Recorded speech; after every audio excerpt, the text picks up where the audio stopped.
தமிழகத்தில் உரத்தட்டுப்பாட்டை நீக்க கடிதம் எழுதினால் போதாது, உரிய நடவடிக்கை எடுக்க வேண்டும் என்று இளங்கோவன் கேட்டுக் கொண்டுள்ளார்.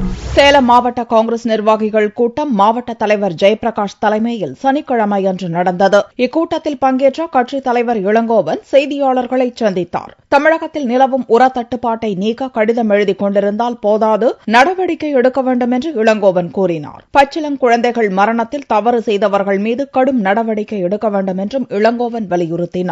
யூரியா இவங்க கடிதம் எழுதியிருக்கேன்னு சொல்றாங்க, அது போதாது. மத்திய அரசாங்கத்திடம் அது சம்பந்தப்பட்ட அமைச்சரை நேரில் சந்தித்து அவர்கள் அதிக அளவிலே மத்திய அரசாங்கம் இருப்பிலே இருக்கின்ற உரத்தை பெற வேண்டும்.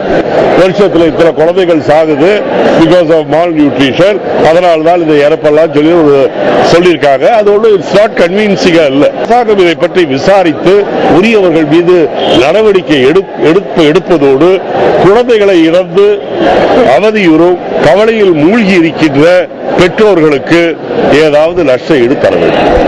5 மீனவர்களை விடுவித்து விட்டதால் ராஜபக்சே நல்லவர் என்று கூறிவிட முடியாது. அங்கு நடக்கவுள்ள தேர்தலில் அவர் தோற்கடிக்கப்பட வேண்டும் என்று இளங்கோவன் தெரிவித்தார்.